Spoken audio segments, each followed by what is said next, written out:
病人情况怎么样？心静脉怒张，脸色发黑，血压掉得很快。夹层破了，紧急建立体外循环，给肝素，必须在5分钟之内建立体外循环。股动脉插管，皮刀，否则病人的脑部会出现不可逆转的损伤。电锯，扩胸器。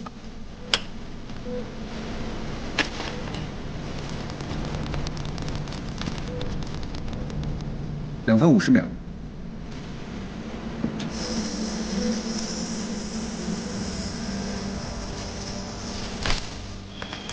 压出血，吸引器，回收血液，血压下降，找到受血点。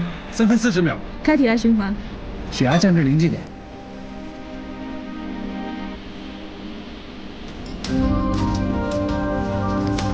4分01秒。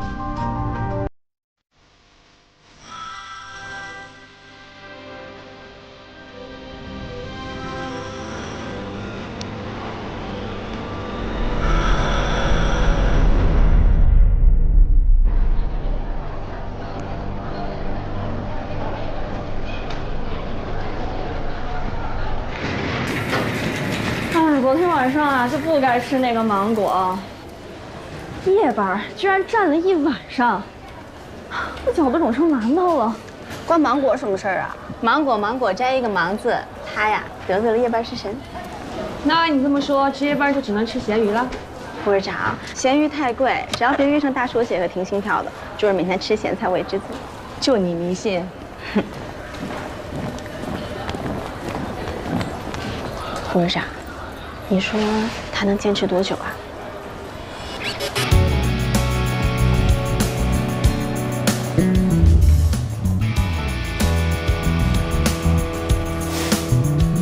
在由男医生统治的安和济生医院心脏外科，唐佳瑜是有史以来第1位女主任。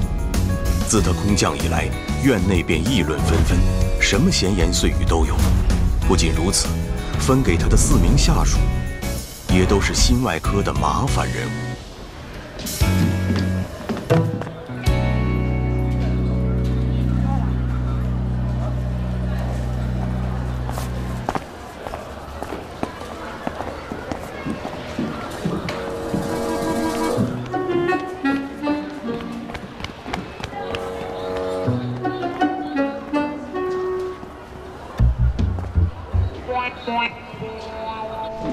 欣然，来吃早饭了。你看，妈给你买了你最爱吃的荠菜馅馄饨，趁热吃啊。哟，烫着没有？没事没事。妈总是笨手笨脚。欣然，哎，廖主任，今天感觉怎么样？胸口还疼不疼？不疼了。什么时候做手术啊？这么住着浪费钱。这孩子。 廖主任，我们确实等得挺着急的。这宋主任到底什么时候能给欣然做手术？我们可是冲着他的名气来的。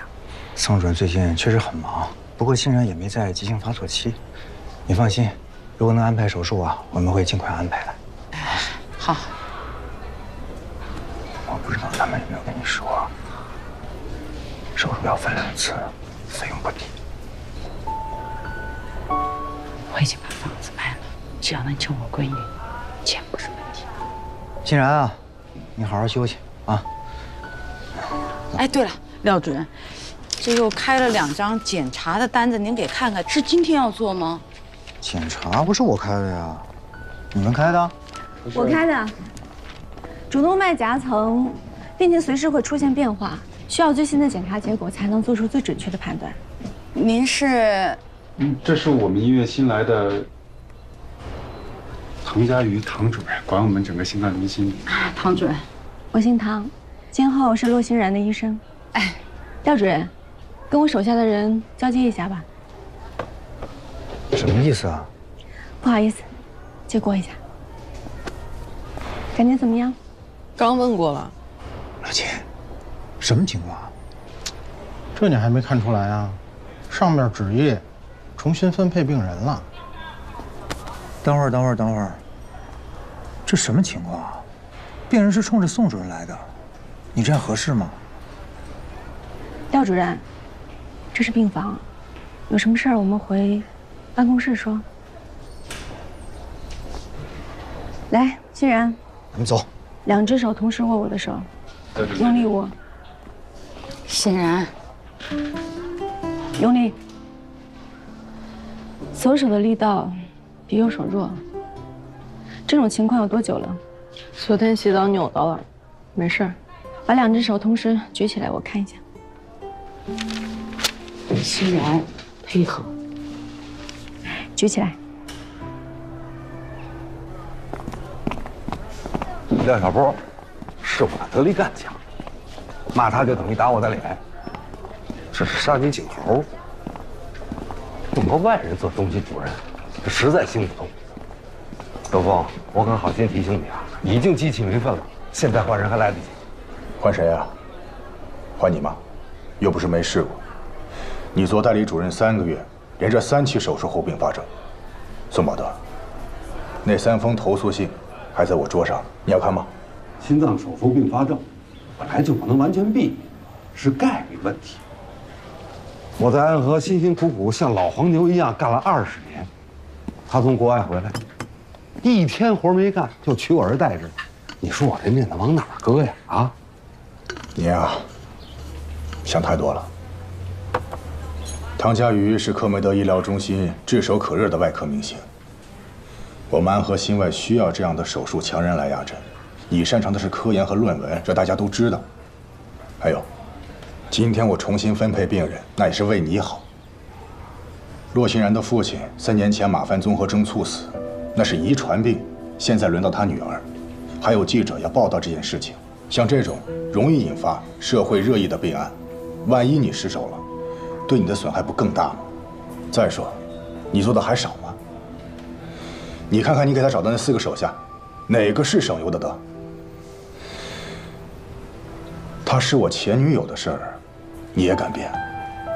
行了，别狡辩了。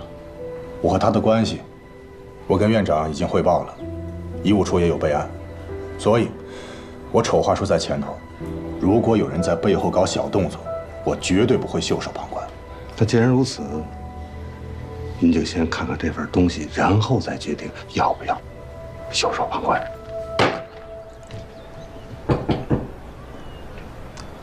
谁啊？等一下。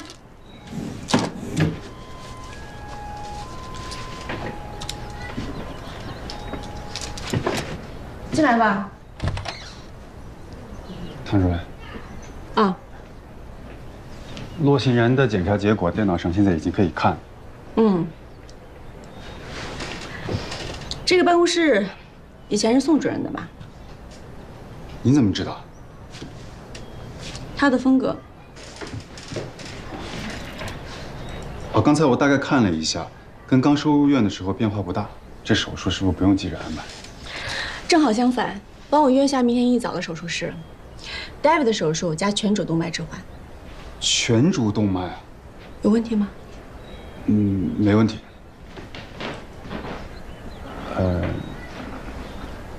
没事，我先走了啊。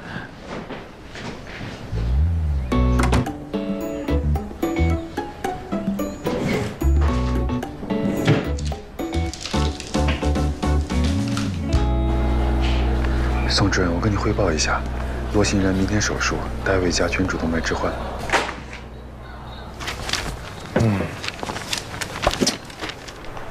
你说我们安和医院怎么堕落成今天这个样子？什么意思啊？副院长的前女友堂而皇之的成了心脏中心的头。哎，你说这院长和医务处也不管管，是不是没王法了呢？谁说不是呢？不过那个前女友吧，那毕竟是个过去式。也许现在唐主任和刘院是清白的。你到底站哪边啊？老穆，这有什么站不站边的？我只是发表一下个人想法，最终我还是跟大家站在一起嘛。行，你坐来。这女的来路不简单呀，不到40岁就混到这么个位子上。要说这事儿没猫腻，我还真不太相信。你说这要是个女院长该多好，我也不至于这么一大把年纪了，还是个副主任医师。老秦，这事儿你就别多想了。有女院长也不会给你升职的。就是，我看不降职就不错了。为什么呀？我女人缘很好的呀，不信问我前妻。哪任前妻啊？哎，不带损人的啊。龙龙的意思是什么呢？是问让你净身出户那个，还是和你打到派出所那个？还是卖车那个？对对对，卖车那个。这，老齐，毕竟你的前妻有点多嘛。各位老师，唐主任让我通知大家明天手术，单位加全主动脉置换。这女的是不是疯了呀？哎，这国内也没几个人能做这样的手术。对呀，当时我都惊呆了。就这种传说中的术士，就在网上的视频里见过那么几个而已。我看他这是有点故意卖弄的。你们看着，这手术未必做得成。别忘了，宋宝德手里还有个杀手锏呢。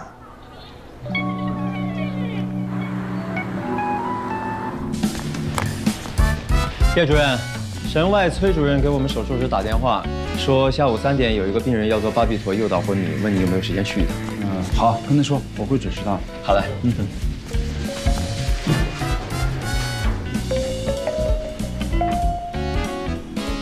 喂，刘芳，你找我？你小子找我，肯定没什么好事。来一鸣，来。刘副院长，找我什么事儿啊？哟，看你最近忙，给你加餐补一补。你要是把食堂的小炒拿来，你说这话我还信啊。但是这可是院门口的葱烧海参，肯定有事儿。说吧，什么事儿？你要是个女的，我一定娶你。心脏中心新来的唐主任，啊，就是你那前女友，全院人都知道了，怎么了？你看这个，他手下4个男医生齐刷刷写了专组报告，都不要跟他一个组。这心脏外科啊，最看重的就是团队合作。他们这是要釜底抽薪。现在他在心外啊，就是个光杆司令。我想他在手术室里，至少有一个靠得住的盟友。我呀，刘峰，你也知道，我这人啊，我不愿意掺和院里乱七八糟的事儿。什么乱七八糟的？这是雪中送炭。外科治病，麻醉保命。外科医生和麻醉医生本来就是背靠背作战的同袍，在手术室里给他托底，有谁比你更合适？我不行。转组申请的事儿，刘峰怎么说？哼，够他头大一阵子了。不过，这陆欣然的手术得我来做。上次那3例并发症，告诉咱们都灰溜溜的。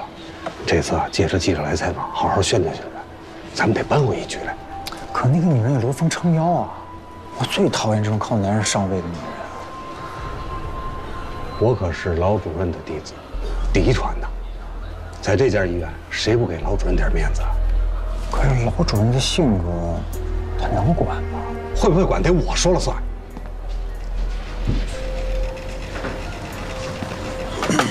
我在国外进修的时候，大概是10年前。当时在科梅德医疗中心见他第一面，那时候他还是个住院总，但医院里已经有很多人认识他了。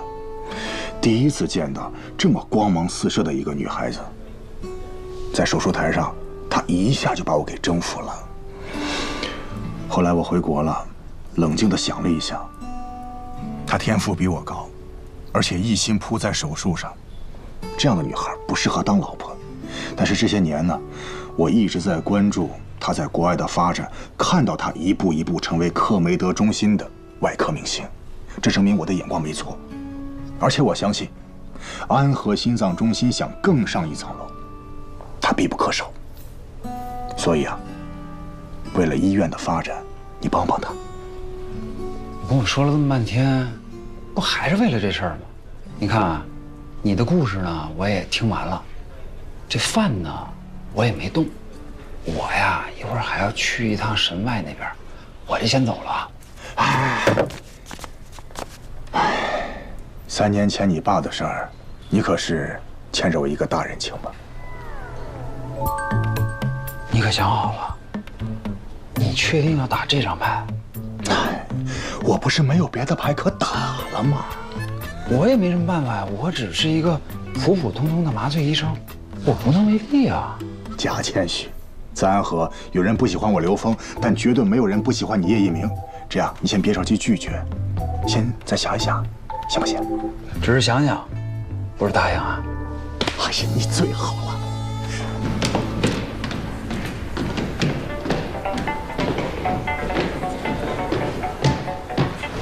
老主任，找我有事儿？我听说咱们心脏中心要做一台全主动脉置换手术。啊。骆欣然的手术取消了。我说什么来着？别小看宋宝德这老小子的能力。江百丽，23床的手术同意书签了吗？该通知术前宣教，计时计水了。护士长，刚通知那手术取消了。取消了？明天早上手术，大家都知道吧？知道。明天是个大手术，耗时长，需要体力。今天晚上都别熬夜啊！啊，你也早休息，唐主任。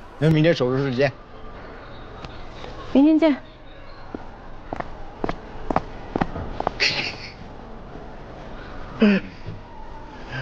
哎呀，真不用告诉他。干嘛告诉他呀？他这么大来头，肯定有人通知他。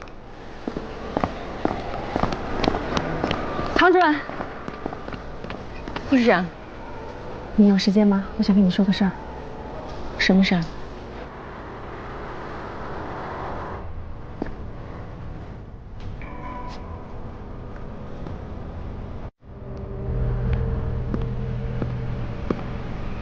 是你啊，刘峰，你有什么要跟我说的吗？关于取消手术，还有转组申请，你都知道了？要不是吴敏敏告诉我，我还像傻子一样被你蒙在鼓里。你当初打电话劝我来安和医院的时候怎么说的？说不会有人质疑我的资历。为什么现在所发生的一切都跟你当初承诺的截然相反？我也没想到会这么严重，连老主任都出马了。要不，这手术你先别做了，把病人先还到宋宝德那组，息事宁人，来日方长。刘峰，我知道，你为了你的师徒，你当然要息事宁人。可关乎病人的安全，更是医生的本职所在。我不允许别人来破坏。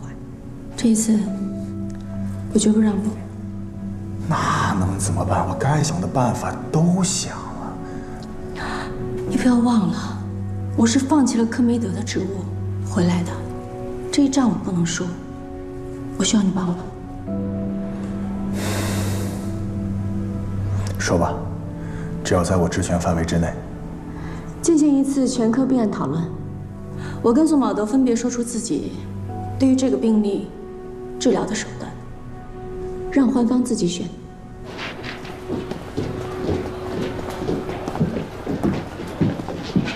唐主任，早啊！早啊，宋主任。查房啊！听说你要求病例讨论，让病人2选1。大家都是同事，没必要搞得这么急事白脸的吧？以后急事白脸的事还多着呢，好好准备啊！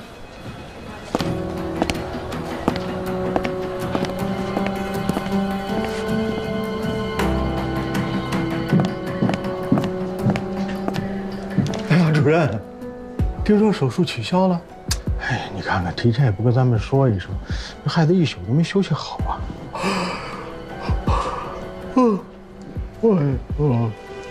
你们的转组申请我已经收到了，只是可惜，医院有它的规章制度，这事儿由不得你们，你们谁都别想。我今天把话在这说明白了，只要我还在安和的一天，谁都别想离开这个医疗组。你们现在不接受我，无非是因为我是新来的，我是个女的，还有，因为宋宝德不喜欢我。但我可以保证，等我开始正式工作的时候，你们会有更多的理由不喜欢我。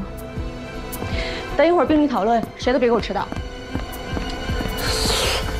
嘿，这什么意思？你老招惹他干嘛呢？你就好好上班下班不好吗？道高一尺，魔高一丈。 23朝确诊马凡6年，主动脉 A 型夹层，全主动脉扩张，来做预防性手术。手术分2次，一期先做主动脉根部替换，置换主动脉瓣，同时替换主动脉弓。2期再做胸腹主动脉替换。这样呢，每次的手术时间短，对病人更安全。现在病人没有疼痛症状。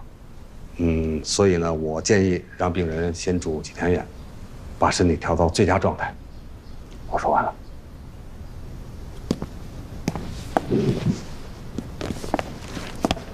我选择的是 David 加全主置换。病人洛欣然虽然主动脉瓣有病变，但没有到了非换不可的程度。如果换瓣，他将终身服用抗凝药，对病人将来的生活有一定的影响。 David 指的是医生手动修复病人自身的主动脉瓣，把它修复回原本完好的形态。换瓣跟修瓣的区别怎么说呢？就好比你给一个人一把螺丝刀，他可以把旧的门换成新的门，但是只有手艺高超的工匠，才能把一扇旧门修得像新门一样。然后再一次性换掉整个主动脉，因为没有必要分2次手术。 病人年轻体健，完全可以耐受全主动脉置换术，而且1次手术更适合他。最重要的是，可以节省手术费。我已经把房子卖了，只要能救我闺女，钱不是问题。鉴于病人近1年内他的病情发展非常迅速，近2天左右手无法举到同等高度，双手用力不均等症状，我认为他需要尽快手术。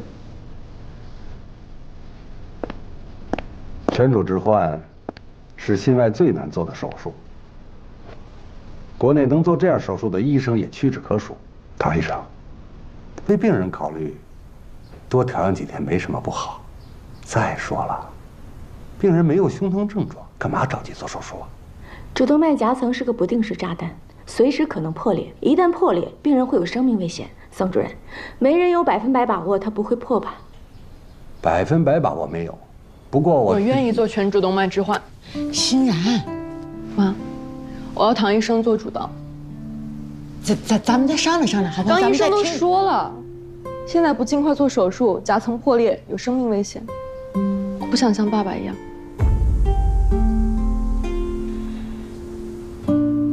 那就这么定了。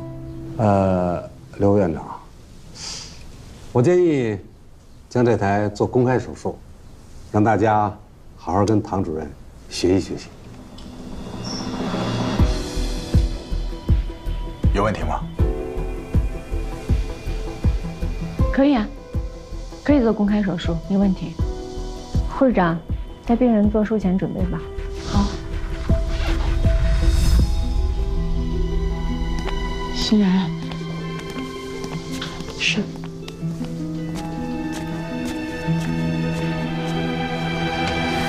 手术风险跟术后并发症我已经说得很清楚了，如果没有异议的话，就请在那儿签字。唐主任，我现在就我女儿一个亲人了，所以进了手术室，您手里可不是1条命，是2条命。我不知道能不能请求您保证。 欣然他会没事儿。任何医生都做不了这样的保证，只要是手术就会有风险，更何况是心脏手术。我只能说，我尽力。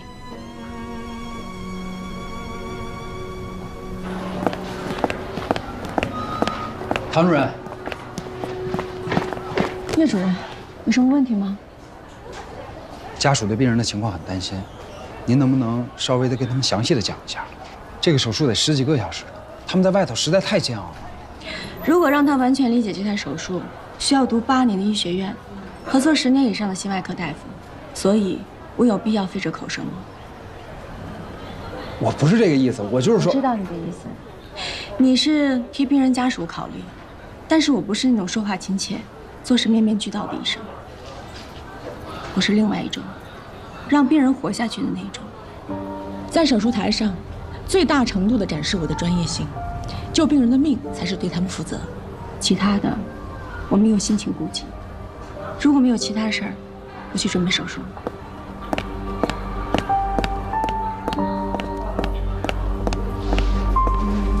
护士长，叶主任让我过来介绍一下病人，但是23床的不在病房。不在病房？对。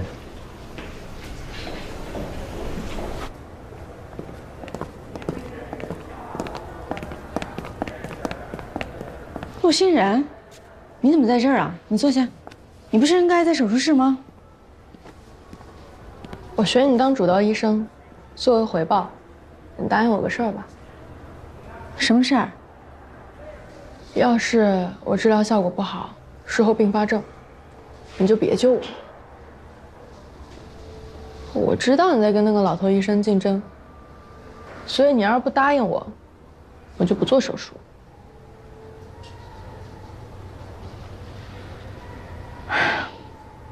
什么老头医生？宋医生。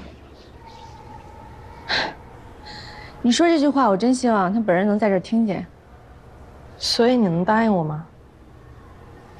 陆欣然，我相信你自己应该很清楚，就算现在我答应你，但是进了手术室，我该怎么做还是会怎么做。那个时候你已经打了麻醉，什么都不知道了。我爸就是马牌氏综合症死的，主动脉夹层破裂，大出血，上1分钟还在说话呢，下1分钟人就没了。这病我知道，有的瘫痪、截肢、植物人，比死惨多了。可是你知道吗？我妈为了救我，把房子都卖了。原来我爸可疼她了，可是现在，他什么都得操心。我真的不想给他添负担了。死在手术台上也不错啊。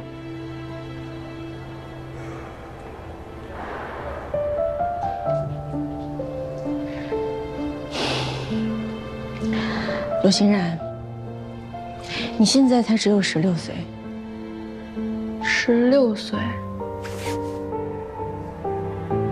别人家孩子16岁，别人家孩子漂亮，而我这么高一个，只能打排球。可是现在跑步都跑不了，不如有尊严的去死，你说是吧？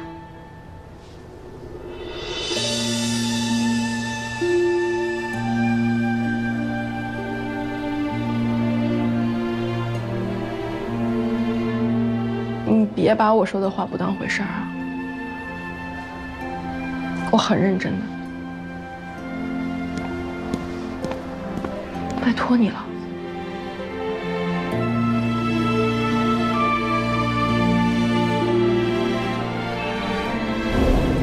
别害怕，今年多大了？16岁。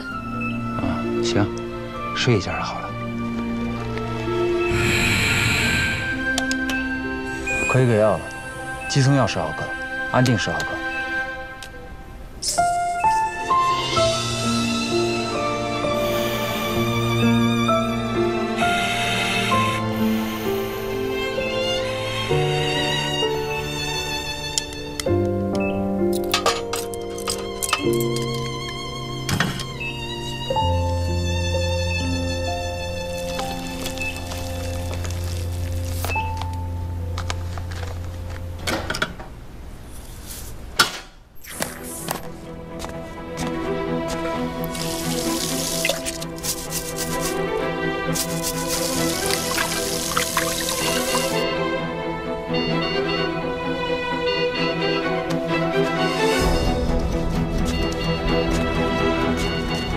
情况怎么样？颈静脉怒张，面色发黑，血压掉得很快，夹层破了，紧急建立体外循环，巡回计时，给肝素，股动脉插管，提刀，必须在5分钟之内建立体外循环，否则病人的脑部会出现不可逆转的损伤。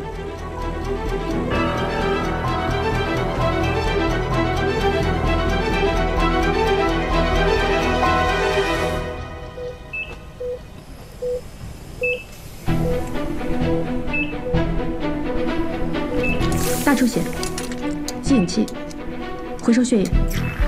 2分40秒。找到出血点了，清理它。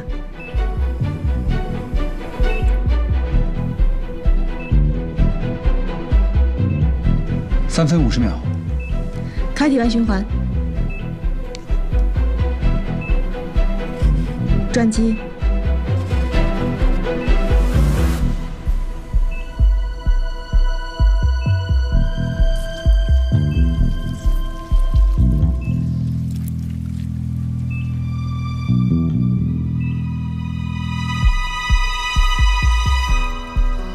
体外循环建立完毕。4分10秒。4分多钟。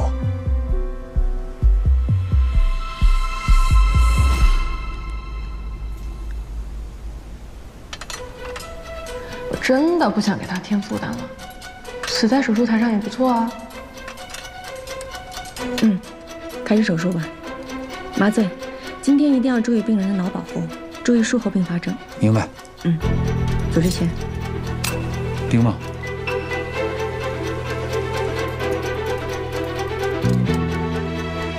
给我26/4支血管。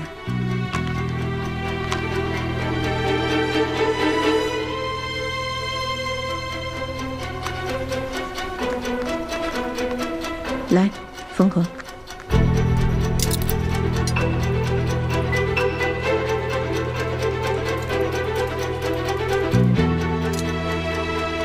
麻醉，看一下超声。反流量1.8。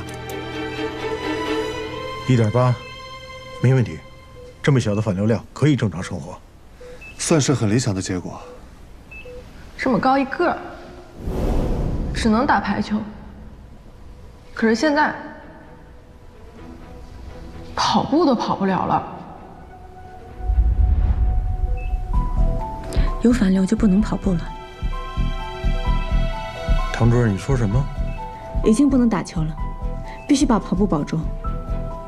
我要2次休办，尽量减少反流。不，刚才休办的时候，他病变的情况比术前 CT 上显示的要大，而且现在已经没有下针的地方了。再说了，病人现在没有办法再耐受体外循环了。对呀，这么大的手术，这个效果就不错了。咱别精益求精了，行不行？是啊，我赞同老秦的说法。你们别说话，主刀医生在想办法呢。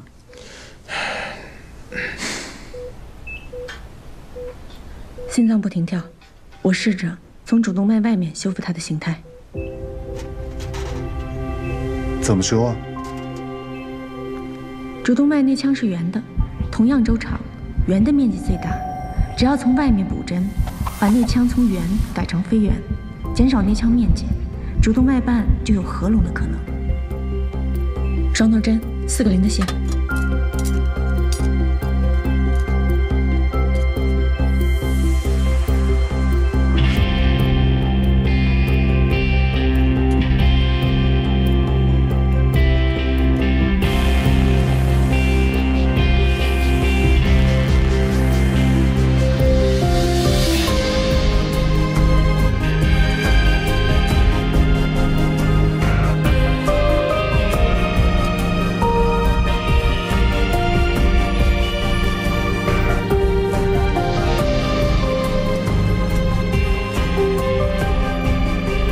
现在呢？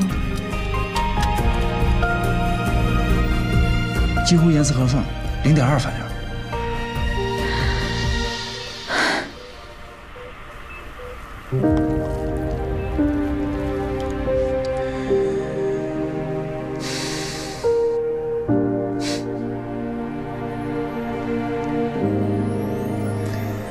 外科有个说法，顶尖的外科医生手指上长着大脑，在下刀缝针之前呢，脑子里面已经勾勒出器官修复之后的样子，能够最精确地找到位置。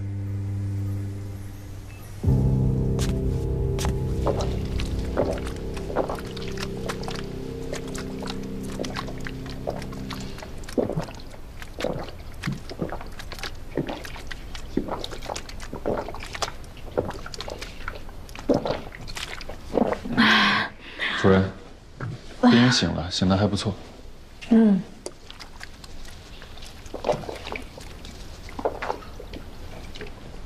都是外科医生手术，最怕饿，其实怕的是脱水，太难受了。谢谢主任。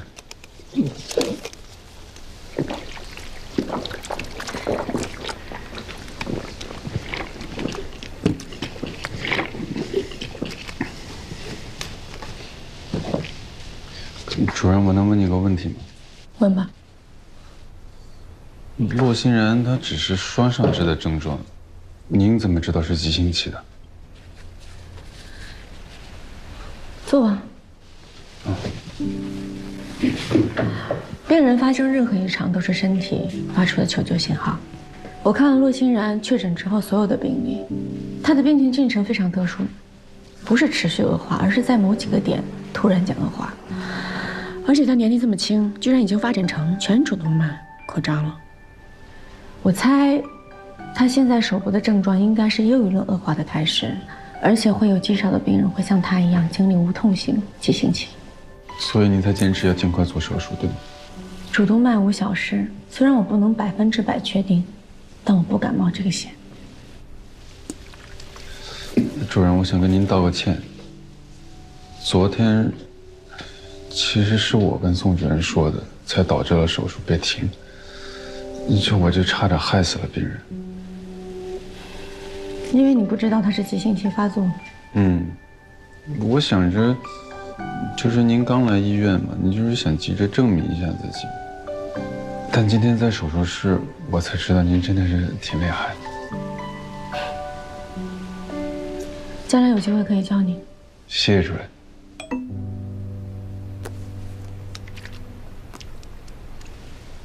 主任，每次我们大手术结束以后，都会去对面的赛因斯，他那可以凭 SCI 影响因子打折呢。要不你今天跟我们一块儿去吧？我不去了，一会儿我还有事儿。黄主任好。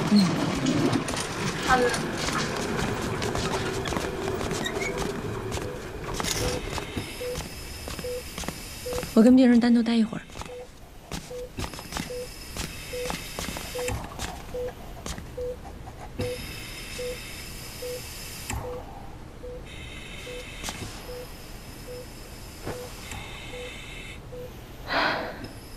手术很成功，但是术后恢复有几大难关，关关难过。如果没有顽强的求生欲望，很可能闯不过去。那我这么漂亮的手术就白做了。所以我来是要告诉你一个秘密。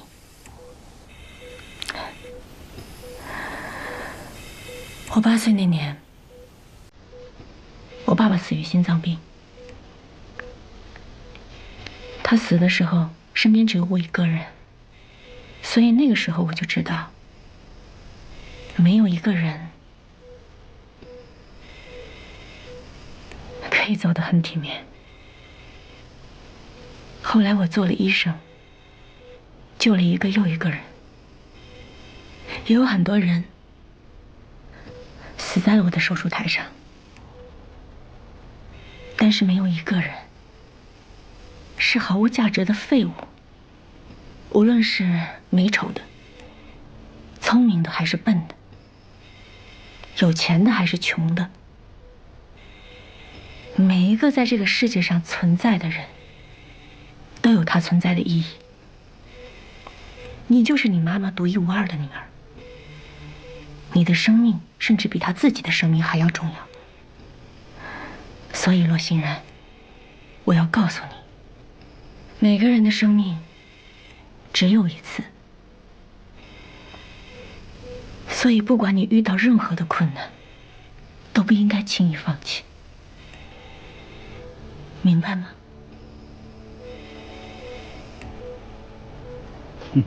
谢谢。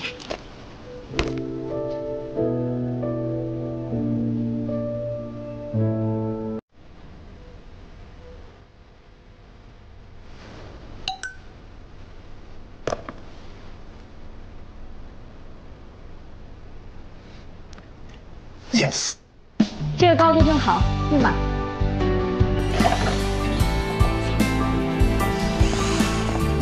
部长，主任，在换牌子啊？是啊，按刘副院长的指示，你的医疗组今年正式更名重病组了。对了，刘副院长在办公室等您呢。啊，知道了。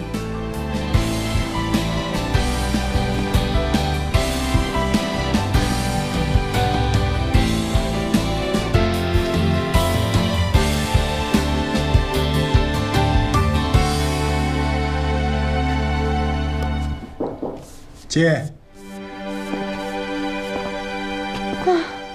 呀，宋宝德把他那些装样子的书终于搬走了。希望他从此偃旗息鼓吧。你找我什么事儿？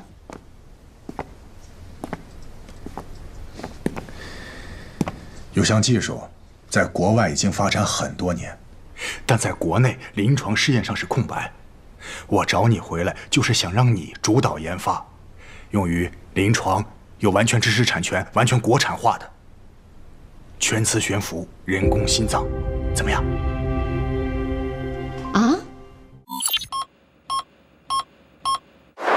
马凡综合征是一种先天遗传性疾病，得了这个病的人个头非常高大，手脚也比常人的长。曾有考古学家在古埃及壁画上发现一位埃及法老的手指异常的长，就推测出他可能患有马凡综合征。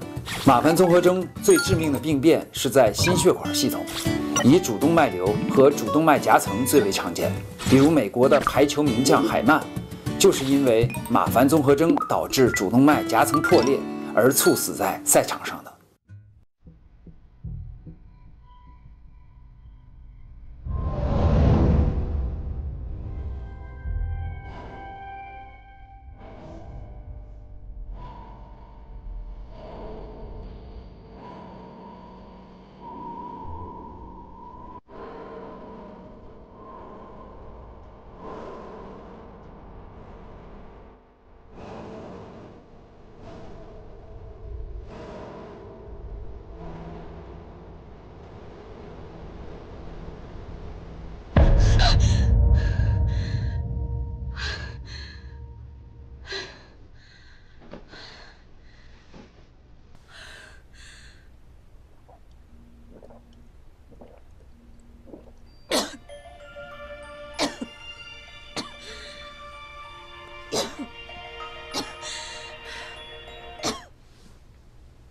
喂，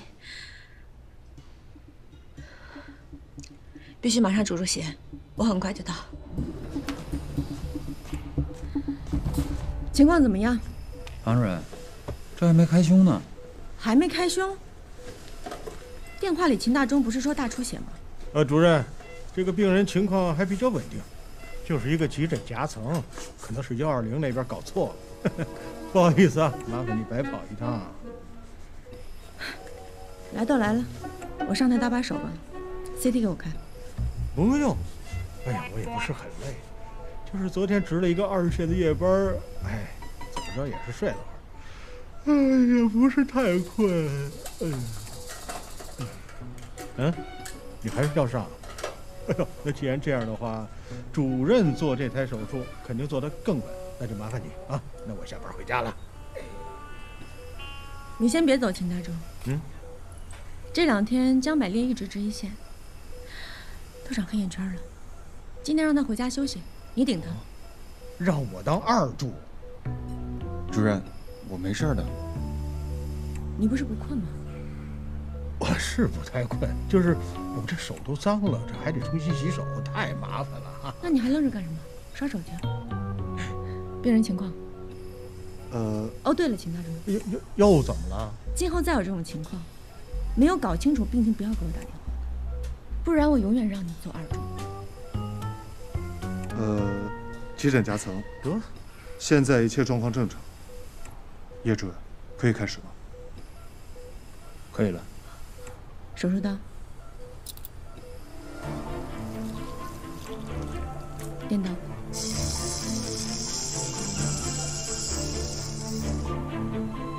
给我个镊子。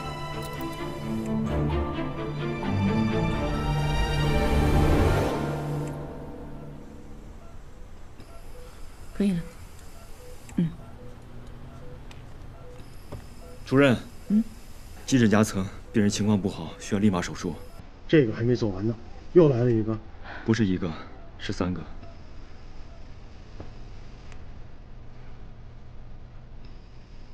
危重症患者，你120急救车直接给重病组打电话，就这点，这符合规定啊？谁让他叫重病组的？放心吧，一点毛病都挑不出来啊！就这样，就这样。我听说了啊，重病组一早上接了4个急诊夹层，忙得手忙脚乱的。谁让他爱做夹层？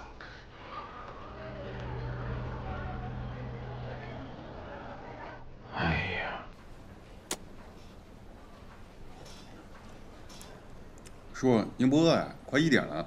哎呦，我的天哪！这开票还不到1个小时呢，这好票都让人给抢走。什么票啊？球票呗。还想今天能早点下来，说不定能抢着好球票。谁想到唐家瑜突然发飙，做了回2注不中，简直丢脸丢到姥姥家去了。哎，龙哥、白哥，怎么样？你们顺利吗？还挺顺利的。白丽啊，我下班得送我女儿去学琴，再有急诊手术。我明白。哎，你们不觉得今天有点太寸了？龙哥，什么意思啊？你看啊，每个病人送来前，120都会打电话要求重病组接收。首诊制度加上心脏夹层又是危重症，重病组必须收，而且是来多少收多少。这像宋宝德干的。不可能吧？宋主任是不会干这样的事儿的。宋主任是我师哥，对我特别好，人也特别好，这肯定就是巧合而已啊。年轻人，真想送你3个字啊，我来。太年轻。吃饭吧你。不可能是宋主任吧？来，坐等，来，快吃。哎，不饿。喂，刘峰，我在手术室没接到电话。你要请我吃饭？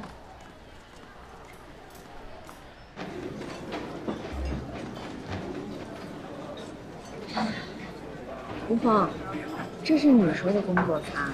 嗨，看你那么累，给你补补。应该是找我有事儿，说吧。你这个人，跟那谁可真像。哎呀，就是上次跟你说人工心脏的事儿，考虑的怎么样？我考虑什么呀？我不是已经拒绝你了吗？你再想想，你在科梅德也做过很多起人工心脏的手术，你很清楚这东西意味着什么，尤其是对心衰晚期那些没有移植供体的病人，人工心脏就是他们最后一道救命符。在国外，临床已经普及了，可国产的迟迟搞不出来，病人用不上，你不着急吗？我当然知道人工心脏是多么的重要，但是这个事儿太大了，我真的弄不了，别再找我了。我知道，你说过你回国是因为国内可以遇到疑难杂症机会比国外多，你只想做手术，没有搞过。哎，行了，我自己说的话我记得，你不用重复了，答案你已经知道了。那我还能吃吗？哎，你把我当什么人？你吃你的，敞开吃。那你这鸿门宴我真的不敢轻易。小心别烫着。哎呀，你这吃肉的习惯，这么多年也没变。6是最惊了，我早上5点钟手术，到现在1口钟都没吃。那这些年，还有什么是没变的？都变了，你看我眼角的皱纹。哎，我跟你说，咱们医院的微整形手术在市里可是数一数。住嘴吧！干嘛呢？推销生意呢，完成你自己的 KPI。我就是好奇，你明明那么想回国，为什么3个月前拒绝，现在又迫不及待回来？3个月前我有不回来的理由。什么理由？你好八卦呀！这是我的隐私，我可以不跟你分享吗？那你恋爱了吗？结婚没有？是不是一个人？你能别问了吗？我吃你点东西，你看，你去干嘛呢？问的我都没胃口了。那不是？不会你真的还是一个人吧？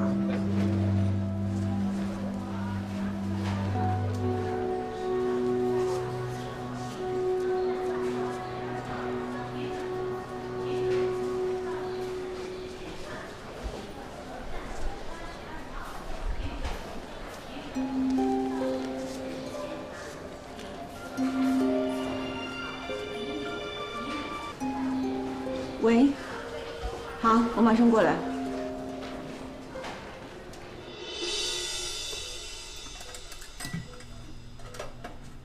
情况怎么样？主任，唐主任，这是台急诊，我会尽快准备好的。这台手术是我们叶主任主麻，他一会儿就到。好，知道了。江百烈，CT 还有检查结果。患者郑美棠，女，68岁，因车祸入院，神志还算清晰。她自述胸痛、呼吸不畅。从 CT 检查发现，主动脉撕裂造成了夹层，其他的检查结果我们还在等。她的位置比较靠上，主动脉瓣应该可以保住，具体情况还得开胸再定。郑美棠是吗？我是唐医生，你的手术我给你做，不用紧张啊。唐医生，我丈夫他怎么样了？开车的就是她丈夫，颅脑外伤，现在还在省外抢救呢。哦，是这样的，你丈夫现在在神经外科，等一会儿你手术完醒过来，他有什么情况告诉你，好吧？都是我不好，今天他人不舒服，我还让他开车，他早上就说头痛的厉害。出事前他头疼啊，他这几天心口闷，脚上还长了个白斑，也说痛。脚上长了白斑啊！麻醉来的比外科还晚啊！哦，不好意思啊，刚才有点事儿不在科里。郑奶奶，我们开始做麻醉了啊，睡一觉就好了。你等一下，我还有话说。唐医生，替我去看看我丈夫，我不知道他怎么样了，我不能让他一个人啊。你不用担心，先麻醉好吧，其他交给我们。你放心吧，有什么事儿，省外那边会通知我们的。现在开始麻醉了啊，放松。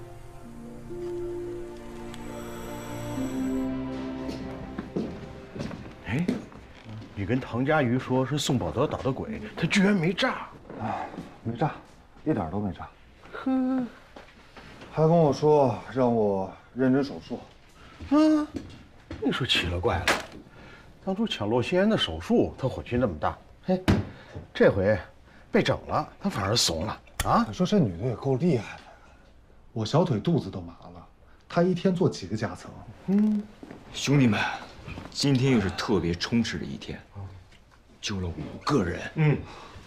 没事的话，我先撤了啊！哎，你不能走！5个术后病人 ，ICU 那儿等着你盯着呢。术后病人我都看过了，很平稳。再说了，今天晚上又不是我值班，我还得陪我女儿去学琴。哎，不行，万一病人有什么事儿，还得拉我回来。哦，你不，这病人的生命高于一切。我觉得你刚才说的特别对，病人的生命高于一切。但是您知道吗？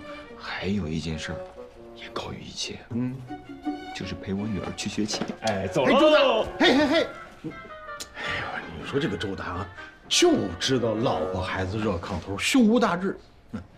当时你们都争着上手术的时候，只有他说愿意放弃，说愿意留在病房啊照看病人。你说是这，所以嘛，他的家庭还在。哎，小龙，你这。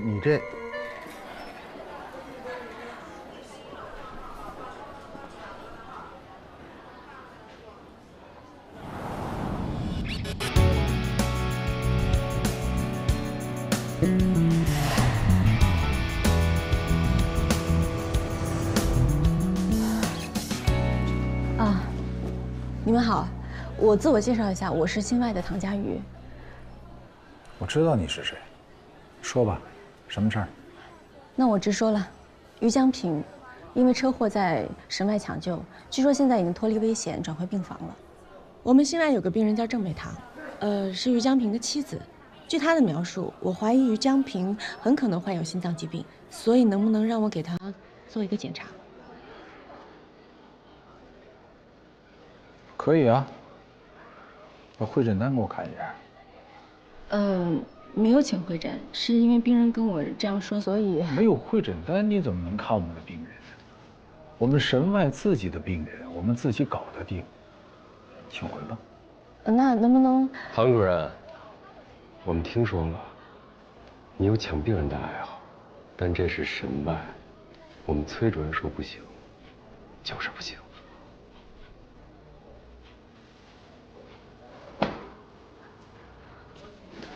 扔下。结果，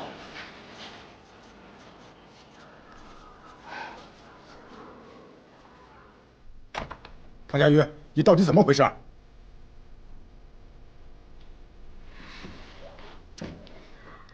静脉曲张的袜子，不用那么紧张。行了，什么事儿啊？你说你吃饭的时候精神还挺正常，几个小时怎么脑子就短路了呢？这话应该我问你啊，你怎么这突然之间发这无名火啊？那不是被你气的吗？崔振强给我打电话说你到神外去抢病人，怎么，在自己的科室树敌还不够，还跨学科得罪人呢？我就知道，薯条三兄弟就是喜欢告状。薯条三兄弟，人家是神外3剑客，都是医院响当当的大神级人物。我跟你说，以后除非神外请会诊，否则你不要再管，听到了吗？听到了。真的，你别骗我。我从来不骗人。佳宇啊，与其到处捅娄子，还不如去研究人工心脏。我说你是不是跟人工心脏磕上了？我都跟你说我不感兴趣，你赶紧去开会吧，好吗？还啰嗦是吧？你脱袜子了？记住了，千万别惹祸。对啊，在手术室我看他没反应啊，我以为他不在意呢，没想到他真去了。他这次回来，感觉性格越来越乖。你说，当年那个绯闻的事儿，给他造成了很大的伤害。这一次又见我，感觉是过不去。怎么不可能？我今天跟他吃饭，就问了几个简单的问题。有没有恋爱？是不是一个人？他一下就不好了。我觉得这些年，8成他还是单身。唐主任还单身？肯定是。行了，我要去开会了，你帮我去趟神外。他如果要惹事的话，你跟老崔熟，你帮我拉拉架。千万不能让他知道是我让你帮他，他那自尊心呢，知道了反而会不好。好，我正好要去神外做一个巴比妥诱导昏迷的病人，交给我吧啊！等这个病人啊脑水肿缓解了再唤醒吧，主要是注意护理方面，防止肺部的感染、褥疮。我就是怕这水肿消不下去啊，毕竟病人的基础情况太差了。先这样吧，回去吧。哎，老崔，我还没说完呢。你说，加强护理，防止肺部感染、褥疮。你这是怎么回事啊？你刚才不都说过了吗？啊，我说过了是吧？啊，那说过了，那就没事了。你去吧你。怎么回事啊？这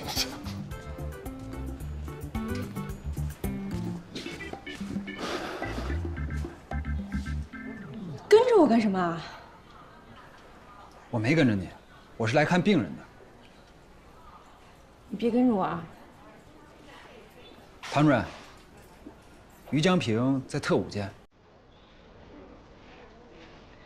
那间。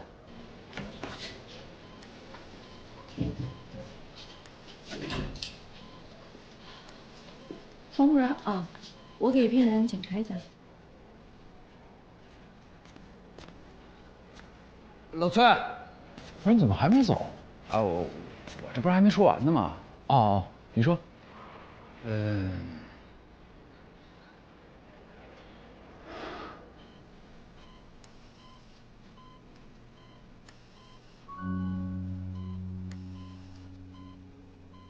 我是想问问你啊，有没有什么关于帕金森的这个新临床实验？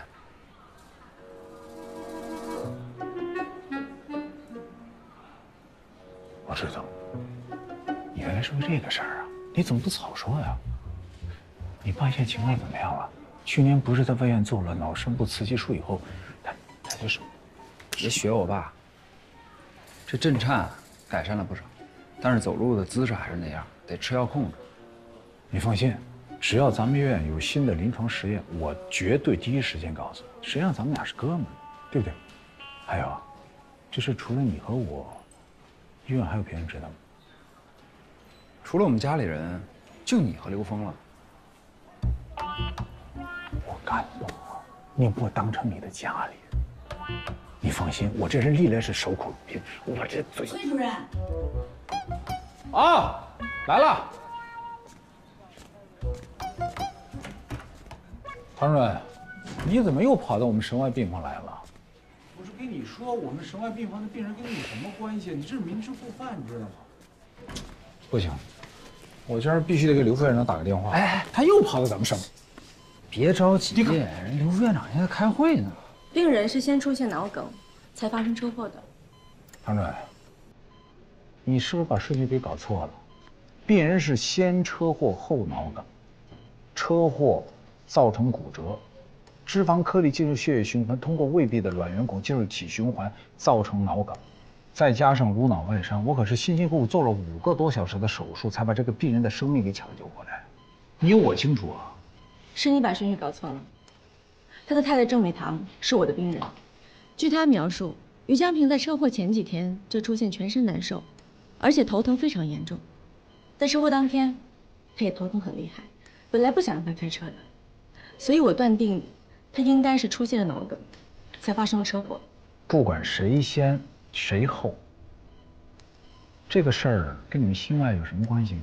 我刚才给病人做了心脏检查，发现他心脏上长了一颗肿瘤，大概率应该是粘液瘤。大家也都知道，粘液瘤通常都是良性的，可是粘液瘤的质地非常的易碎，病人每次心脏的跳动都会导致粘液瘤的碎片脱落，脱落下来的是硫酸，跟着血液进入体循环，走到身体的任何一个部分，造成堵塞。所以我认为，现在粘液瘤的碎片都在脑部，造成他的脑梗，所以是先脑梗，后车祸。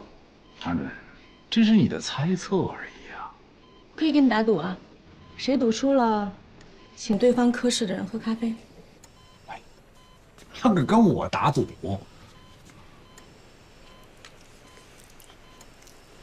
在这儿。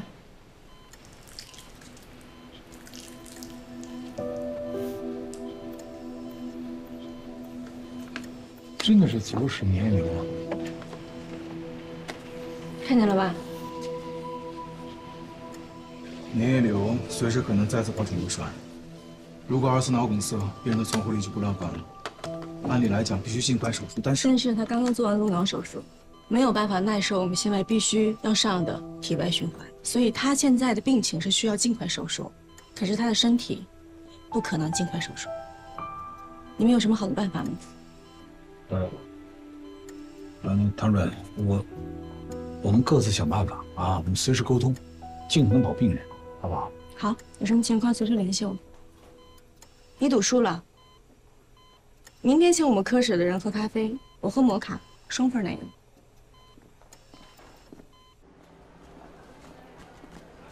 没照 B 超之前，你怎么能确定是粘液瘤啊？很简单啊，我之前都遇到过这样的病例，先是手指出现白斑，后来发生脑梗，可是那个病人没有抢救过来，最终死了。所以今天郑美棠一说我就怀疑了，不过最终能够确诊，是因为我听到了肿瘤铺了音。肿瘤铺落音，原来是这样。粘液瘤在心脏跳动的时候会撞击心脏壁发出声音，这你可没告诉老崔。要是告诉老崔，你就骗不着咖啡了，够狡猾的呀。叶主任，我知道今天的急诊夹层都是宋宝德安排的，他派你来神外跟踪我的企图，我没有兴趣知道。但是我想告诉你，你们这么做真的很幼稚。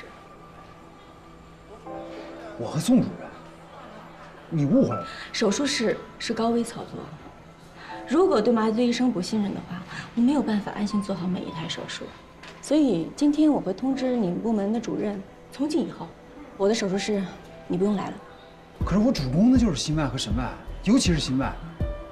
你真的误会了，我和宋主任真的什么事儿都没有。我今天误会和误会不重要，还是小心点比较好。你还是上其他医生的手术吧。还有，请你帮我转达宋宝德，他想怎么做随他的便，但是不能做任何事情危害到我的病人，这是我的底线。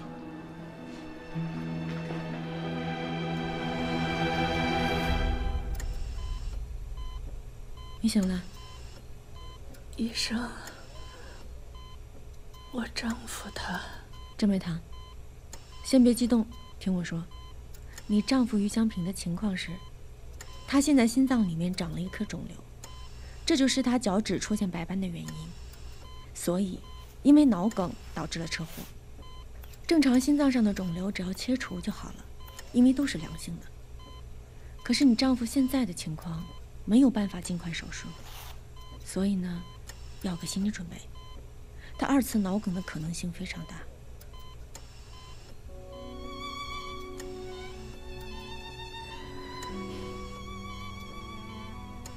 医生啊，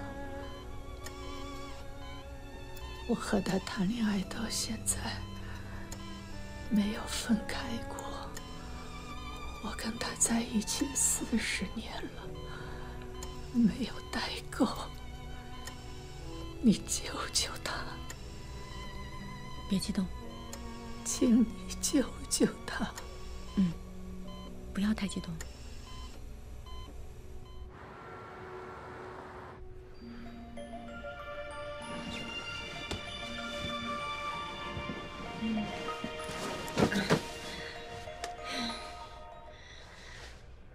喂，喂，主任，你快回来吧。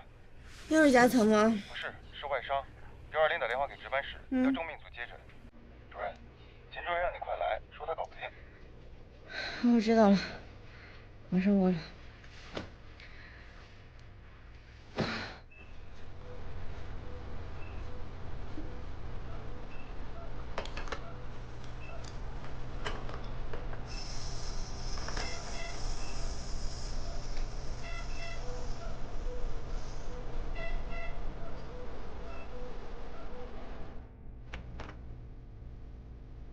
唐主任，该上手术了。啊，知道了，你先去，我马上过来。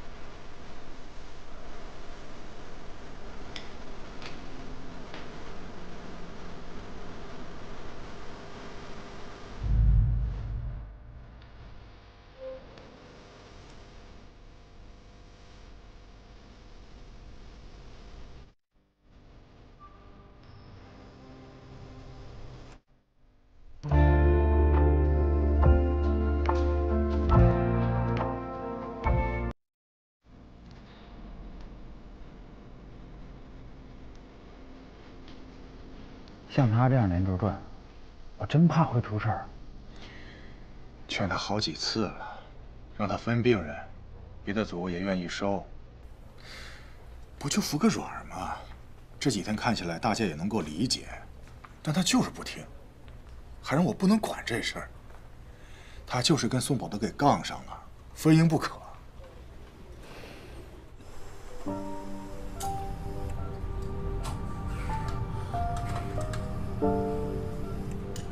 主任，没事吧？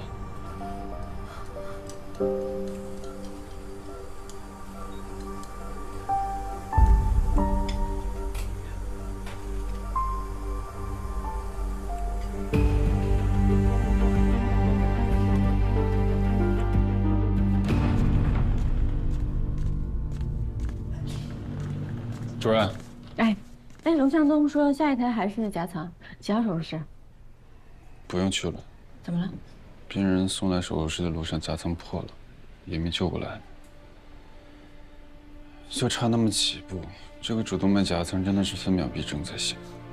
是可惜。主任，您的手怎么？哦，没事。你回去睡会儿吧，我看您累的。反正现在也没有什么新的病人送过来。那哪行啊？病房还那么多病人。钱老师他们在呢，要真有什么事我再给你打电话呗。那也行，有什么事你给我打电话。放心吧。白莲，哎，叶主任，你们组还有手术啊？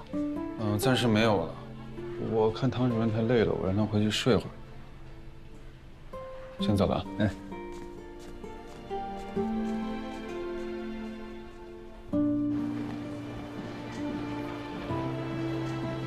哎，小尖儿，哎，宋主任，到我办公室，有东西给你。哎，大声说，宋主任让我给您的。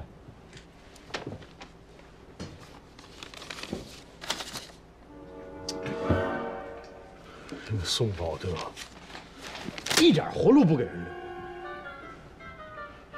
没事没事。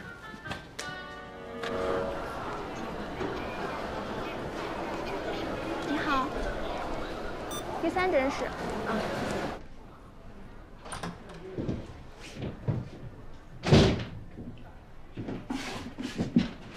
唐佳宇，真的是你？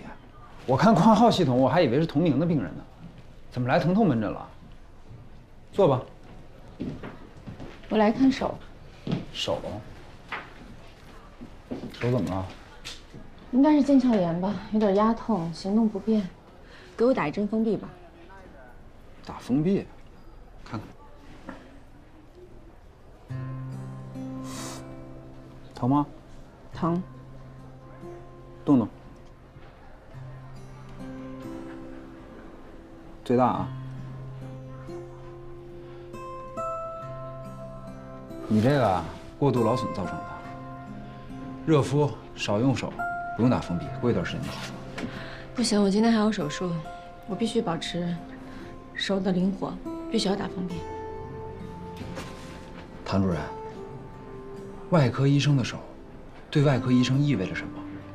我想不用我说，你应该也很清楚吧？就是为了跟宋宝德赌气，拿自己的手冒险，值得吗？你不会以为我这么做是为了跟宋宝德赌气吧？不然呢？我想不到其他原因。叶主任，我想问你个问题：一个男生从读医学院到作为一个心外科大夫，困难吗？困难。这心外是外科皇冠上的宝石，同类水平呢，在别的科都已经可以独当一面了。可是到了心外，还在做打杂拉钩，连缝针都轮不上，而且专业难度大，专业培训时间长，使很多人望而却步。你问我这个干嘛？一个男生都这么困难，如果你是一个女生的话，那这个困难的指数是不是应该乘以2倍？不对，应该是3倍。所以这已经不是我第一次被排挤了。宋宝德这么做，不过是这么多年我遇到很多类似的事情重演而已。在科梅德实习的时候，所有人都认为我一定会换专业，连跟大家拉个钩都需要挤破头去争取。可是10年以后，我是那儿最出色的外科医生之一。这些不是靠赌气挣来的。宋宝德现在排挤我，我觉得倒是给了我一个机会，甚至是一个展示我自己的舞台。让安和医院所有质疑我的人能够清楚地看到，我非常能胜任这个职务，而且我可以做得更好。宋宝德要的是输赢，而我要的是尊重。获得尊重的唯一途径就是完成手术，这是外科的生存法则。原来是这样，对不起，是我之前的想法狭隘了。你的确挺狭隘的。其实，宋宝德排挤我，给我安排了这么多的手术，倒是一件好事。这样做可以加速磨合我的团队。现在我完全知道我手下的医生他们的优缺点。要不是因为最近手术太忙了，我真的应该抽出时间请他吃顿饭，谢谢他。那，再给我检查一下。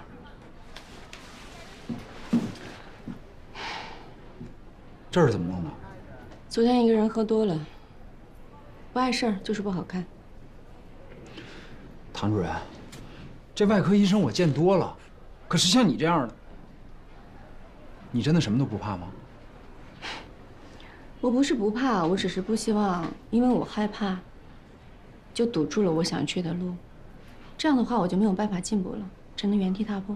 聂主任，可以开单子了吗？我还赶时间。我这就给你开。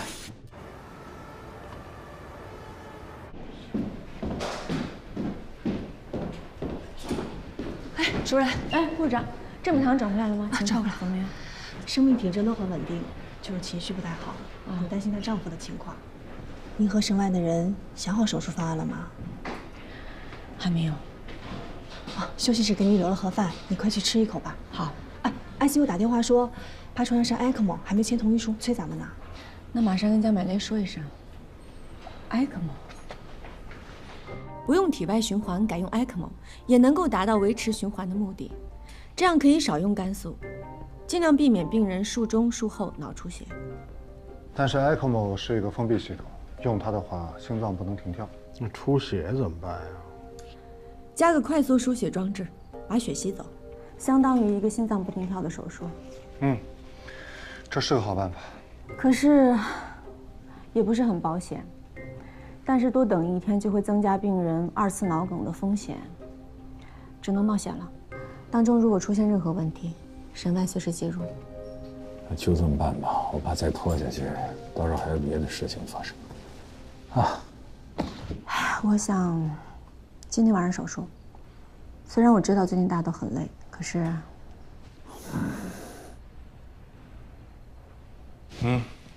你在给谁打电话？周达。他对 ECMO 比较熟悉，比 ICU 的医生都强。哎，周达，干嘛呢？那这样吧，我去联系手术室，海雷，你去城外看一下病人。那我去给大家买咖啡吧。那个，我知道，摩卡加双份奶油，对不对？我跟你说呀，糖吃多了小心糖尿病。ECMO 联系好了。辛苦了。有别的事儿也尽管说话啊。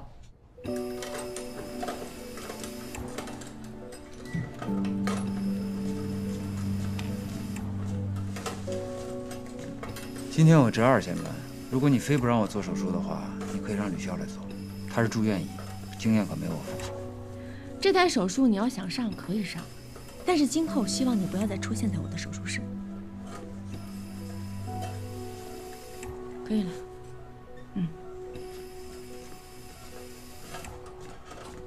这台手术能不能成功，不在于肿瘤切除，而是在于病人术后能不能清醒。所以麻醉，帮我把病人血压维持在正常值。放心吧，交给我。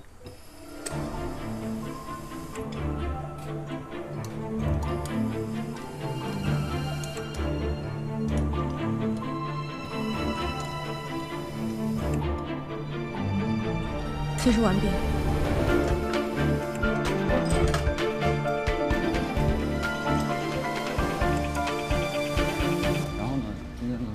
注意，然后把这个继续交给他，把新买走了。哎，马丽，主任，他给你这是什么？叶主任让我交给宋主任的。上次宋主任找他咨询病人术后疼痛管理的问题，这个病人在外地，里面都是他自己记录的用药量什么的情况。哦，是这个啊？哦，没什么，那你走吧。行，主任再见啊。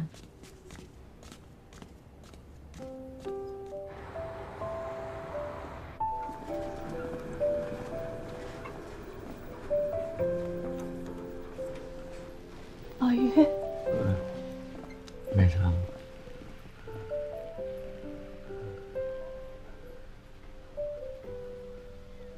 医生说，我们都脱离危险了。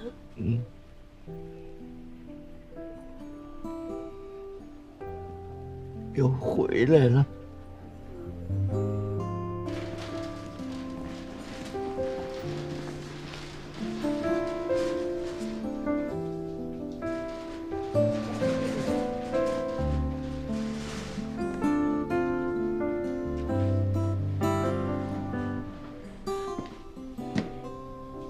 看什么呢？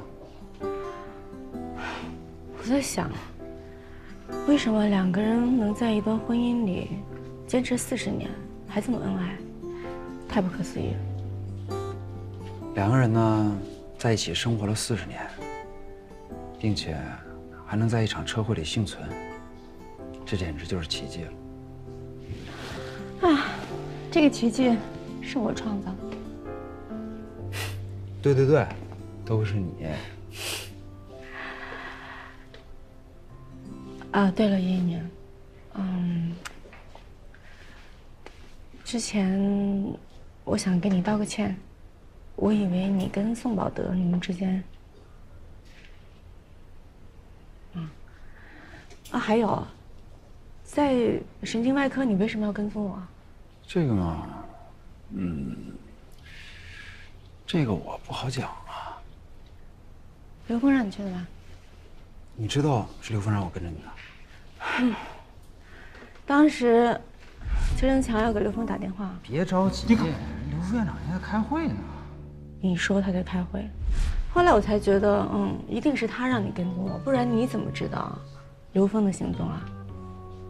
这可不是我说的啊，是你自己分析出来的。刘峰啊，他没有恶意，他就是关心你。我知道，他是为我好，人也很好，只是有的时候做事儿，可能他觉得我这个人是需要被拯救吧，但是事实是根本不需要。行，那以后啊，我呢就不多管闲事了。我不是这个意思。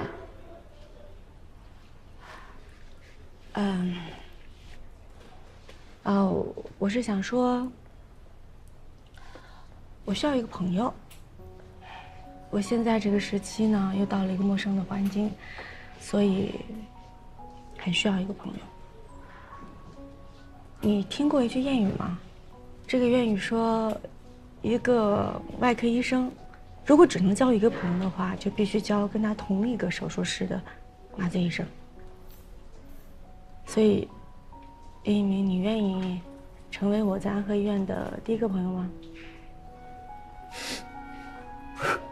你这是什么谚语啊？是你自己瞎编的吧？那行，我想想啊，这是愿意还是不愿意？还用想吗？那勉强就算了。我愿意，我愿意和你做朋友。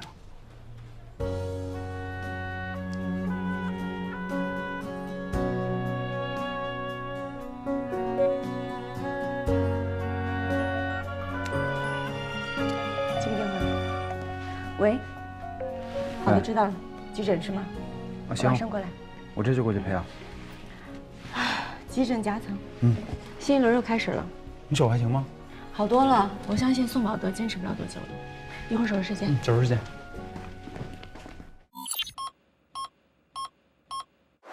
心脏粘液瘤是最常见的心脏良性肿瘤，虽说是良性的，但是长在心脏里就不能小看它了。心脏粘液瘤随着心脏的收缩和舒张而活动，它的瘤体很脆，活动时容易掉下碎片，碎片随血液循环游走全身，停在哪里就造成了哪里的器官栓塞，后果十分严重。我们要大胆的创新，做出一个不是血泵的，让他们看看吧。我一直强调，做什么都不能丢了气势。哎，你做慢点儿。感觉怎么样？我们不和他合作，只要你主导研发，工程师人选你来挑。谢谢你，我不考虑，我没兴趣。哎呦，我就奇怪了，医院全力的支持，给你最大的研发自由，去做一个跨时代的医疗器械。哎，我也奇怪了，你一个胸外的，主攻肺移植的，怎么对人工心脏那么感兴趣啊？那个，为广大患者谋取福利。那什么，院长过2年就退休了，他希望我做接班人，更进一步为患者服务，特别是研发全磁悬浮人工心脏，对医院来说是很重要的目标，只能成功不能失败。我知道你是为你自己着想的，同时也是为了广大的患者谋取福利，这不矛盾啊。我和患者的利益本来就是一回事。国外人工心脏早就成熟了，为什么不进口？就是因为价格太高，价格高形不成市场。可是现在全国每年的心衰患者已经突破了1000万大关，只要研发出用于临床的国产人工心脏，才能把价格降下来，才能满足广大患者的需求。你搞研发根本不是我擅长的领域，你让我去，那不是浪费我时间吗？还有你说那句话，1000万患者的时间，你找别人吧啊，我不考虑。哎，你干什么呀？你松开！你是最合适的人选。你让人家看你，快点松开啊！你去做吧。你抓着我干什么呀？松开！哎，院长，刚才我在行政楼看见唐佳瑜和刘副院长公然的拉拉扯扯的。唐主任的手术技术咱都见识过了吧？人家的私事，咱不多嘴了啊。但这两个不能混为一谈，技术是技术，人品是人品。一想到他是因为和刘副院长关系不清不楚才上位的，你就一点不生气啊？我气呀！一开始你们都生气，我也觉得可气，但是后来我冷静地想了想，你说气什么呢？气坏了身体是自己的，龙龙。我觉得吧啊，只要能够按时下班，按时发工资，龙龙，其他的事情咱别多管。是，说的都对。所以为了我的身体，我以后也应该少跟你说话，因为跟你越说我越气。换药去。你气什么呢？护士长，他来了，让大家准备吧。哎。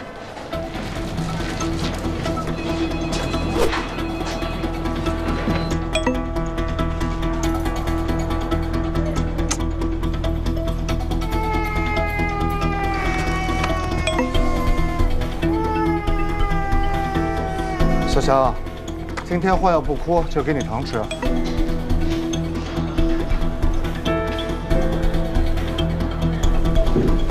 哎，主任，您可算回来了。怎么了？刘副院长说给你打电话打不通。刘副院长说，医务处临时检查，让唐主任务必去跟医务处长欧阳打个招呼，希望1面带微笑，2态度可亲，3最好少说话。这个欧阳处长是谁啊？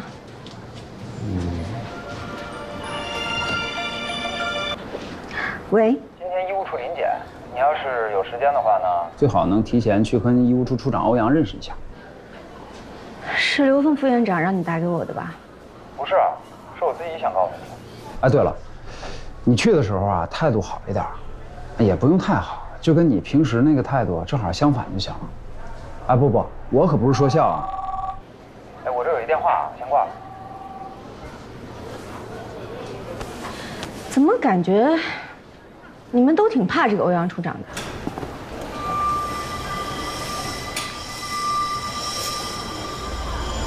检查强群的重要意义。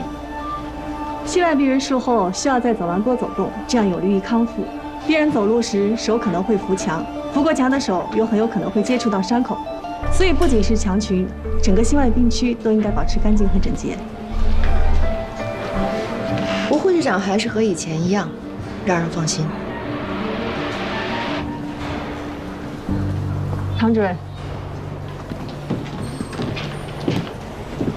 你好，唐佳瑜。唐主任，在心外手的卫生很重要。我刚才摸了很多东西，就不跟你握手了。我只是来打个招呼。再见。你等一下。处长，这几个病例有问题。住院号036，危重病例讨论记录上级未签字。住院号079，入院大病例上级未签字。住院号021，手术同意书上级签字未精准到分钟。吴护士长，这几位病人的上级医生是谁？让他们来一下。都是重病组的病人。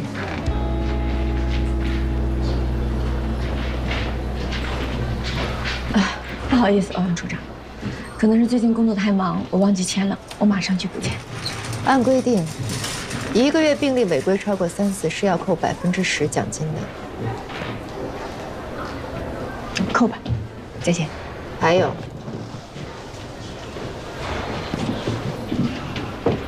什么？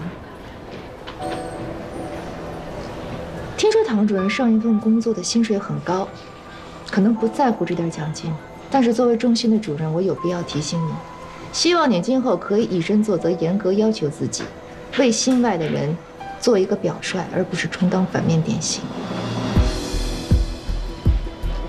否则的话，难以服众。你说的没错，我之前的薪水底算很高，而且一定比你想象的还要高很多。我是克梅德医疗中心薪水最高的外科医生之一。既然今天说到这儿了，我就多说几句。医院用那么高的薪水请我来，用我这双手是来手术的，不是签字的。可能欧阳处长文职做了太久了，已经忘了一个医生的本质。你什么意思？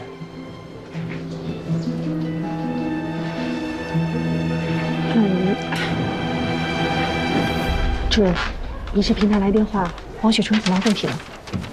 是吗？供体在我们安和，那是不是给器官移植的其他院打电话就行？是。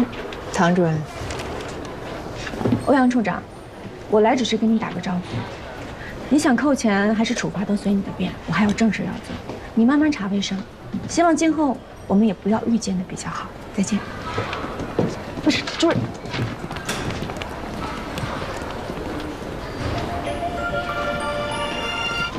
接通了。哎，你好，我是新麦唐家瑜。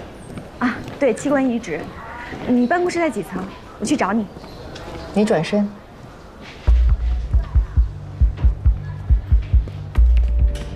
唐主任，我们又见面了。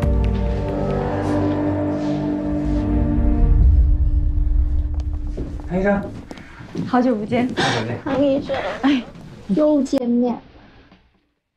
你是不是2年前瘦了？当然，我一动就喘不上气，连女儿都抱不动。我给你看相关的照片。长这么大了，2年前还是个小 baby。哎，孩子长大了，可我还是老样子。别着急，做完心脏移植，你就可以抱动了。这次真的能做移植手术吗？唐医生，在国外是你救了我。后来我们因为保险失效的事情回国，当时我最大的遗憾就是移植手术不能由你来做。没想到兜兜转转，你回来了，还给我带了一个心脏。不是我带的，是碰巧有跟你配型成功的供体。但是能不能做成手术呢？现在还不能确定。不过现在的情况非常好，供体就在安和医院，少了运输，减少变数。躺下，给你做检查。江百烈，你陪王雪纯做术前检查的时候要寸步不离。虽然他现在情况还不错，但是心衰依然很严重。他是我的老病人，我不希望有任何问题。明白，唐主任。秦大忠有话说。我能不能申请接病人去做检查？我记得你曾经跟我说过，你有副主任之称，做2周都屈才了，怎么现在愿意做陪检这种杂事儿？为患者服务，不分贵贱。主要是我对这个病例比较感兴趣。那好吧，周楠，哎，负责科里其他的病人。好。龙向东、江百烈，你们2个负责从捐献者那取供体，开胸之后确保心脏 OK， 给科里打电话。好的，唐主任。那还有其他吩咐吗？没有了。走。哎，你跟我们唐主任在国外就认识啊？对，我有遗传的扩张性心肌病，第一次发病的时候是他救了我。那他在国外怎么样？都什么情况？你是什么？工作。像可梅德那么有名的心脏中心，那儿的人都怎么看他呀？评价很高啊。2位好，我是安和医院医务处处长欧阳真宇。请问2位是袁蕊的父母吧？啊，我是袁蕊的爸爸。小蕊怎么样了？电话里头说，她遇到车祸了。因为2位在外省，所以电话里面不方便细说。很抱歉，经过医院多个科室会诊，你们的女儿袁蕊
陈师范，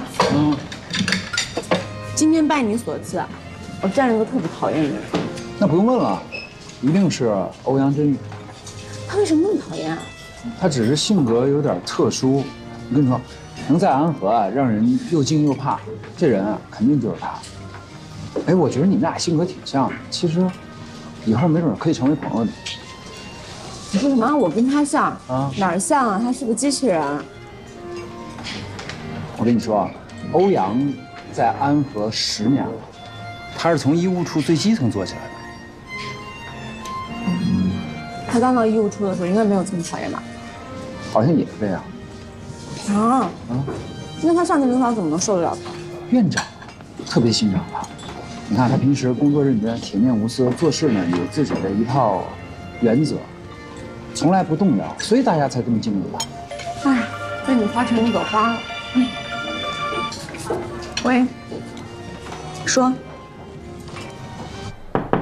见。家属为什么会拒绝捐献？错。我问你，家属为什么拒绝？在国内，器官捐献不容易被接受，这是很正常的。你说的真轻松啊！江百烈说，家主强调不允许协调员，也就是你进入病房，也就是说你在协调签字的时候态度有问题，所以才给家属造成这么强烈的反应。这么难得的供体就被你这样弄丢了。病人是人，捐献者也是人，请你不要一口一个供体。你是我见过最差的协调员。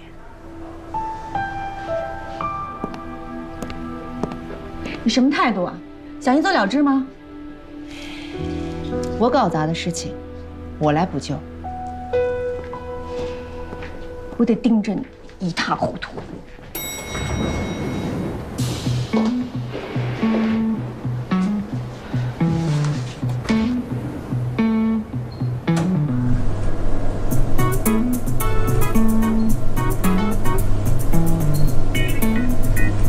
你看什么？找电线。我不是机器人。我看你像充电。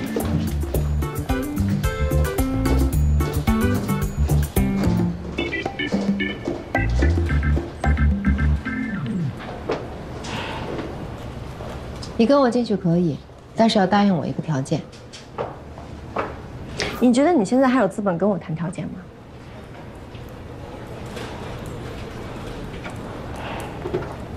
说吧。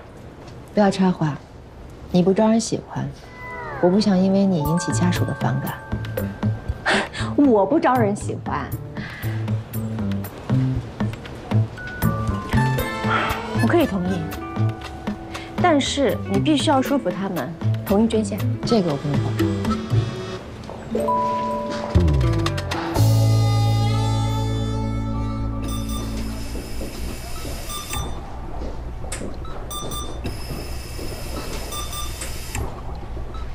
袁爸爸，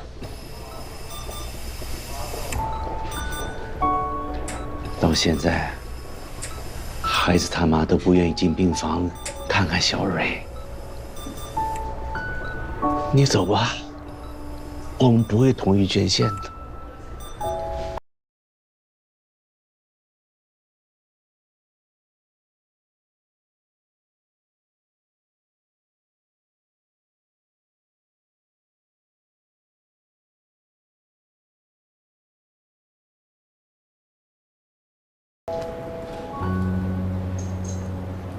您为什么说袁蕊一天都没有尽过孝？和你没关系。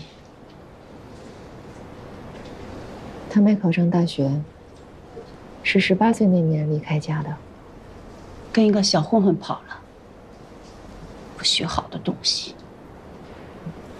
5年，一次都没有回去过，还偷偷跟他爸借了一大笔钱。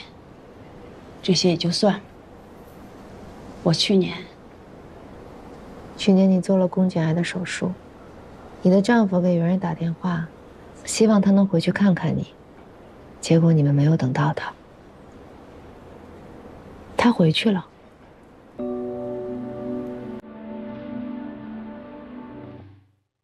这是跟他一起合租的那个女孩给我看到的她朋友圈的截图。她当时看到就截图了。下边是定位，取名是第一医院，应该就是你做手术的那个医院吧。他真的回去了？对，虽然我不认识袁蕊，但是听合租的女孩说，她是一个热情、善良、大大咧咧的女孩。袁蕊离开家不久，就和那个混混分手了。第2年，和她的朋友一起学了美甲，开了一家小店。跟你丈夫借钱是因为被人骗了1年的房租，不过后来的情况好转了。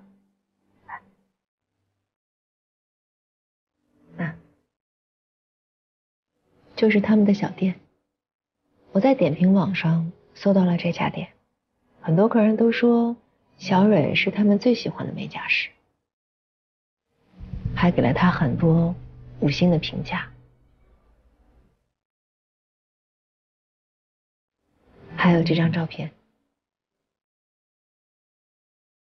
虽然我不认识袁蕊，但是我觉得她一定不是一个自私的女孩。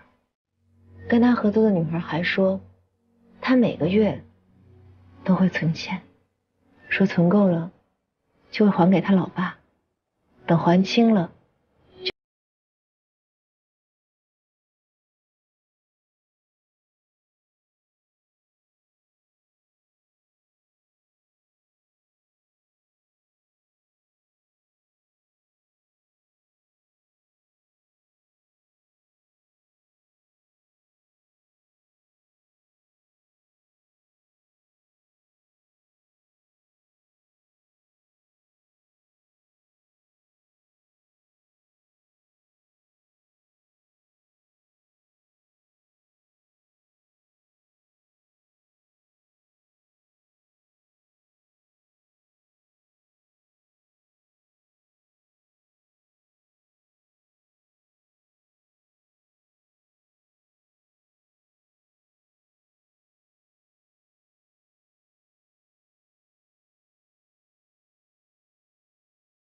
上登记，成为器官捐献志愿者的日期是去年3月18号。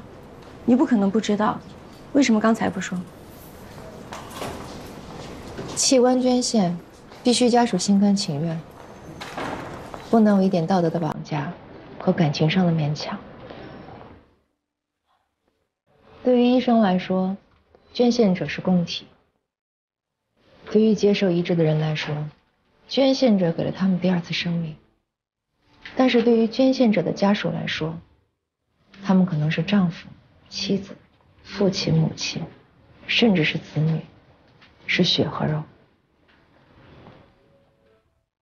我收回刚才说的话，你不是最糟糕的，我见过比你更糟糕的。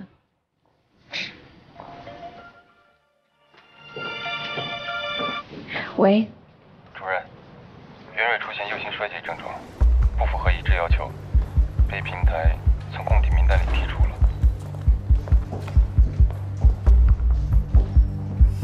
主任。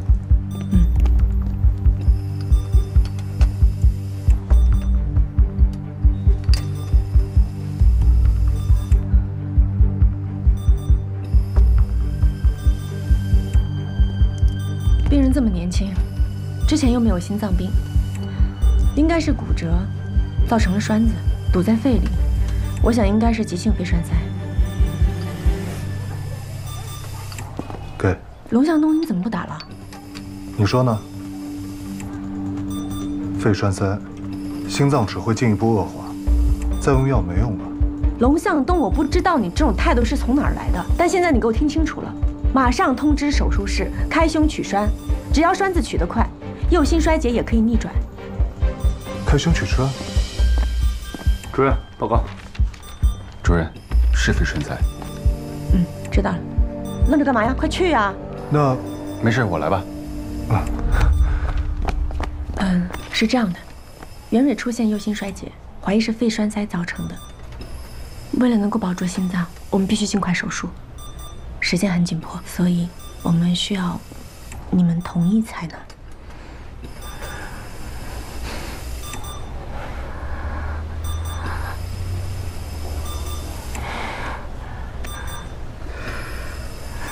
就当为孩子完成他最后的心愿吧。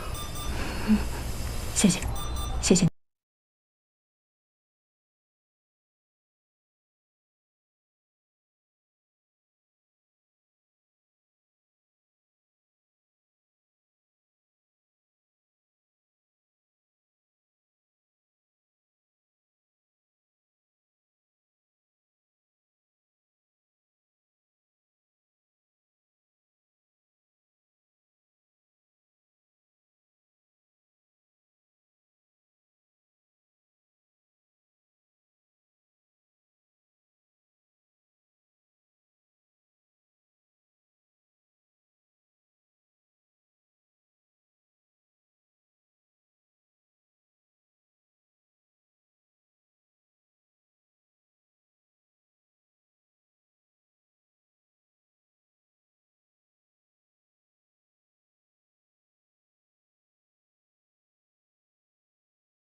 只能等了。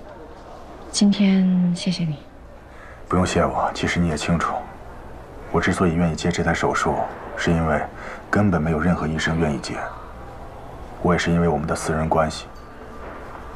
如果有人工心脏，像王雪深这样的心衰晚期患者，就不会把所有赌注压在一个边缘供体上。所以你现在觉得，研发全磁悬浮人工心脏还是在浪费你的时间吗？抢活一个边缘供体，只能救活一个病人。如果有人工心脏，能拯救多少患者？这样的算术题，像你这么聪明的人，不难算吧？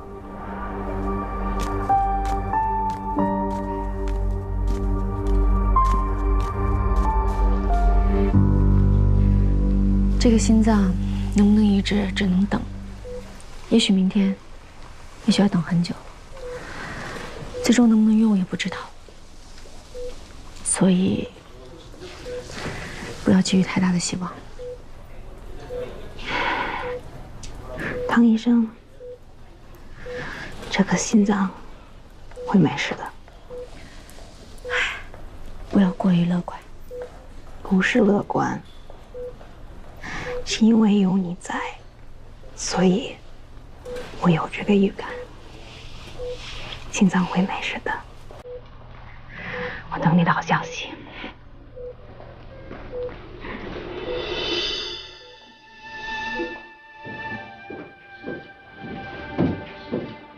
谭医生，出来，怎么了？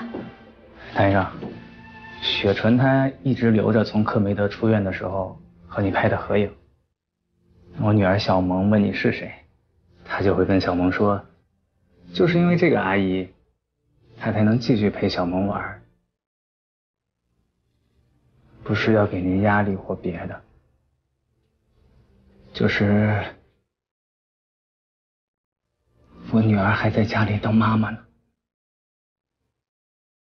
我们等这颗心脏等好久了。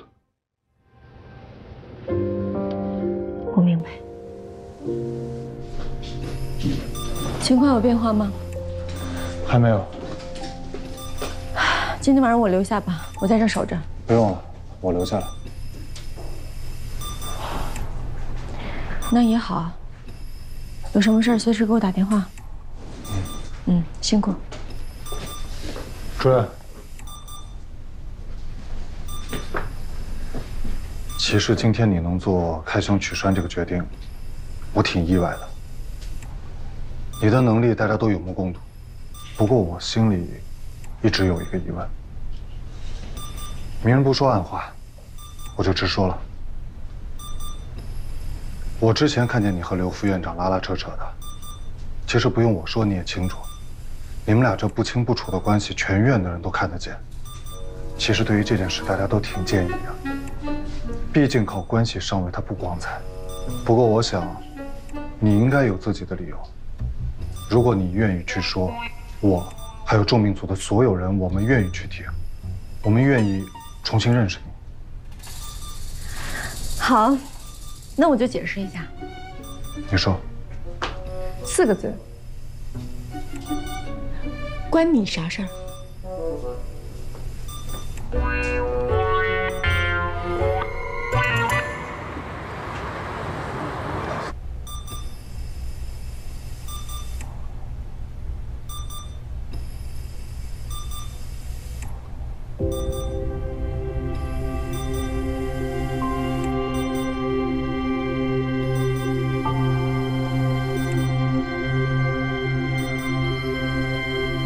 喂，主任。班长，怎么样？有结果了吗 ？OK。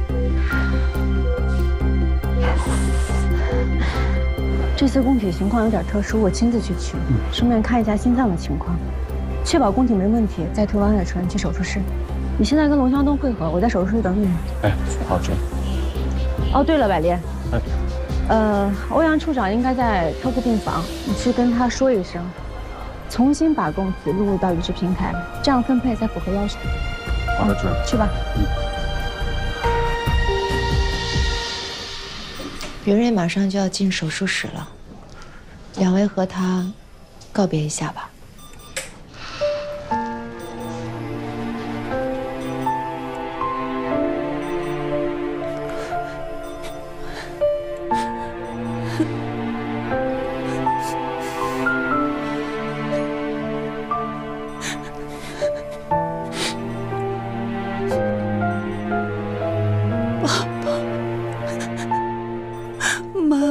小宝宝，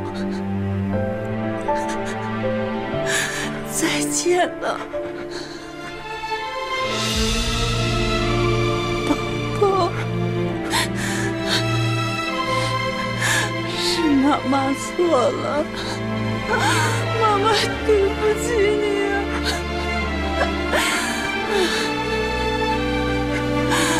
宝宝。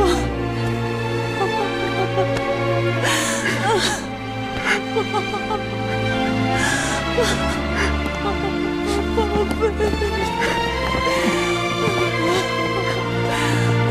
家人，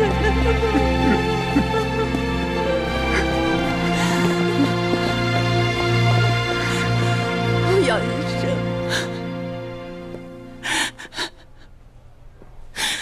欧阳医生，真的，谢谢你。谢谢你，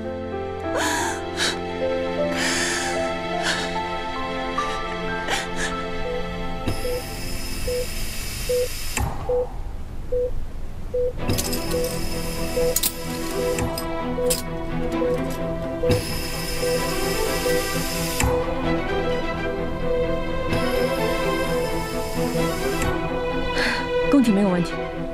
马上给秦大中打电话，让他现在推王雪纯到手术等待室，等我这边取出供体，让他们再麻醉。好的，主任。处长，出大事了！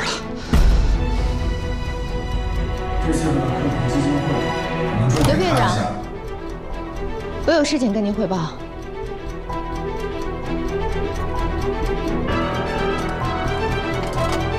可以了，准备接供体。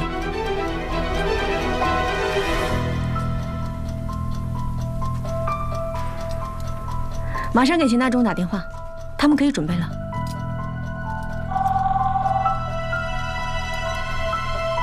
佳瑜，我是刘峰，我在休息室等你，马上过来。这颗供体心脏今天重新出现在系统里，重新分配给了一个配型相同的病人。这个病人昨天晚上才登记的。知道这件事后，欧阳和我马上和平台进行了沟通，把2个等待移植的病人的所有数据都仔细地分析了一下，得出结论：这个重新分配的病人病情危机程度更高。如果没有供体，生存期不超过3天。王雪纯的生存期至少在1年以上，所以……你们的意思是你们想拿走这颗心脏？不。新病人的主刀医生知道了这颗供体昨天出现过问题，他希望由你来主刀完成这台移植手术，毕竟你是对供体最熟悉的人。他们可以派车把病人送过来，10分钟以内就到。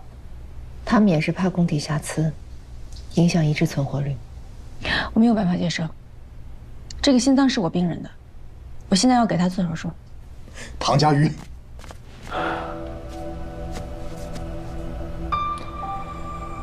如果有任何办法为王雪纯留住这颗供体，就没有刚才的对话。我们必须严格遵守平台的规定，按照病情的危急来分配供体，不然的话会对医院造成严重的信誉度危机。到时候受害的不只是王雪纯一个人，而是安和做移植的所有病人。这个轻重，你掂量得清吗？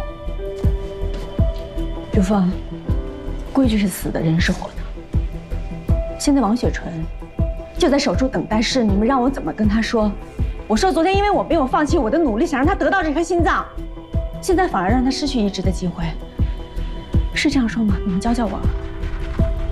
我不管，我管不了其他那些事儿，我只是个做手术的医生，我只能看见眼前的病人，别的跟我没有关系。现在王雪纯是我的病人，她没有做错任何的事情，她是无辜的，我只要对她负责。她信任我，我能辜负她吗？我知道这对王雪纯不公平，但是你想，如果每一位医生都按照自己的喜好，而不是平台冰冷冷的数据来挑选哪一位病人应该得到心脏、肝脏、肾脏，甚至是角膜，唐佳宇，你能想象这样的医院会是一个什么样的医院吗？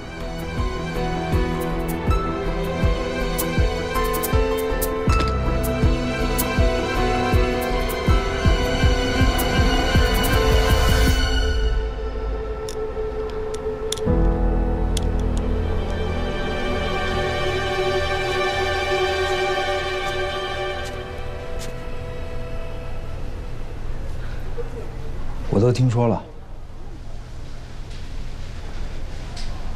移植手术总是最难的。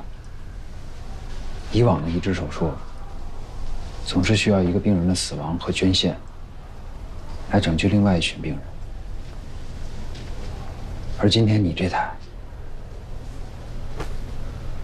说实话，如果换做我也不知道该怎么选。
心中患者。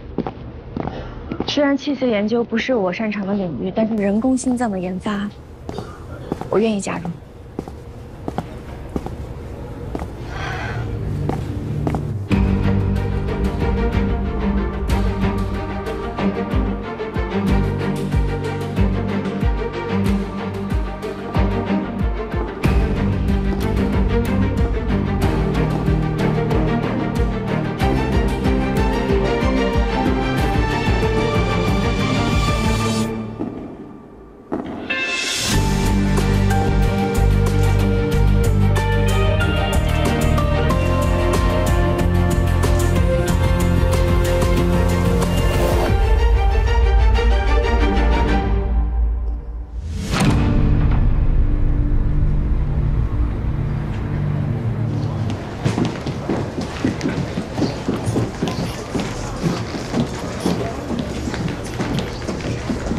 请问唐佳瑜医生在吗？哎，那个就是唐主任，您找他有事吗？您是病人家属吗？